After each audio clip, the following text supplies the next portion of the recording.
মানে 12টা ৰাশিৰ প্ৰবলেম বুলি কতে গোটাই 12 ৰাশিৰে একে নহয় সাধাৰণতে মানুহৰ 12টা ৰাশি মেইনকে মানুহৰ বৃহস্পতিৰ ওপৰত নিৰ্ভৰ কৰে বৃহস্পতিটো কোন স্থানত আছে হেইটো চাব লাগে যেনে মেষ ৰাশিৰ যদি মেষ ৰাশিতে বৃহস্পতি আছে 6 স্থানত আছে তেতিয়া হলে মানুহজনৰ অপচয় অনিহা অশান্তি হয় দ্বিতীয়ত থাকিলে হয় দ্বাদশত থাকিলে হয় চতুৰ্থত থাকিলে হয় অষ্টমত থাকিলে হয় আকৌ পঞ্চম নৱম একাদশ এইবিলাক থাকিলে মানে যদি স্থানত যদি গ্ৰহৰ মানে ৰাশিটোৰ মানে সেই স্থানত থাকিলে বিশেষ অসুবিধা নহয় ঠিক তেনেকৈ মেষ ৰাশিৰ পৰা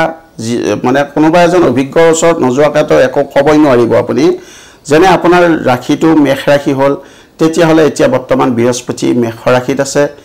গতিকে আপোনাৰ অশুভ চলি থকাটো নিশ্চিত অশুভ বুলি ক'লে সম্পূৰ্ণ ক'ব নোৱাৰি কাৰণ ভাগ্য চক্ৰৰ ওপৰত মানুহৰ লাইফষ্টাইলটো চলে নিজৰ আগমুহূৰ্তত কৈছো কুস্তিৰ ওপৰত কুস্তি হেৰিৰ ওপৰত গতিকে বৃহস্পতিটো অশুভ হলে কি হ'ব আপোনাৰ মানসিকভাৱে অলপ দুচিন্তা আহিব কিন্তু চিন্তা কৰিবলগীয়া নাছিল এনি দুচিন্তা হ'ব অপচয় হ'ব তাৰপিছত 2 নম্বৰ নেক্সট বছৰ যেনিবা যাব বিখত তেতিয়া হলে আপোনাৰ বিখ ৰাশিত যোৱাৰ লগে লগে আপোনাৰ দ্বিতীয় স্থানত গলেও একে সেম থাকিব ঠিক তেনেকৈ আকৌ যদি মেখৰ পৰা যদি বিখ ৰাশি ধৰা যায় বিখ ৰাশিৰ পৰা যদি ধৰা যায় বৃহস্পতিটো তেতিয়া হলে দ্বিতীয় স্থানত আছে গতিকে তেনেকৈ হেৰি হয় মেখ বিখ মিথুন 3 নম্বৰত পৰিব গতিকে বৃহস্পতি তৃতীয় স্থানত থাকিব মানে মিথুন ৰাশিৰ পৰা মানে যেতিয়া এনেকৈ ৰাশিটো বৃহস্পতিটো কোন ৰাশিত মানে বহি আছে সেই বস্তুটো চাইহে আসলতে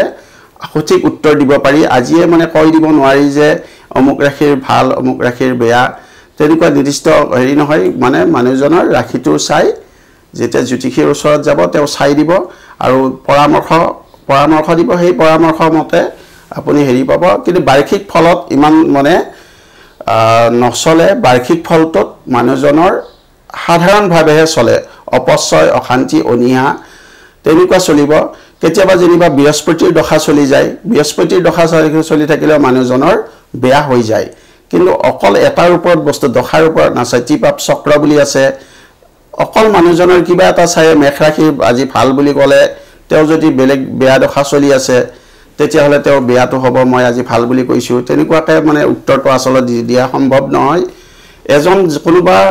অভিজ্ঞৰ ওচৰত যাবই লাগিব আপুনি ভাল বেয়াটো চাবৰ কাৰণে তেতিয়াহে আসল উত্তৰটো দিব পাৰিব বৃহস্পতিৰ দশা চলিলেও মানুহৰ এক্সিডেন্ট হৈ যায়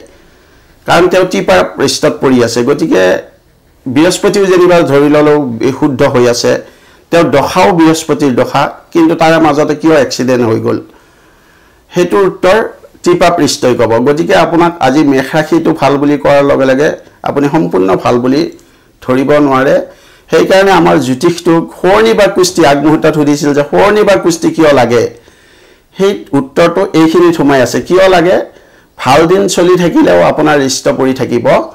পাৰে তেতিয়া আপোনাৰ বেয়া চলিব পাৰে গতিকে একে আখৰে বস্তুটো কৈ দিয়াটো সম্ভৱ নহয় বা কলেও একো ভ্যালু নাথাকিব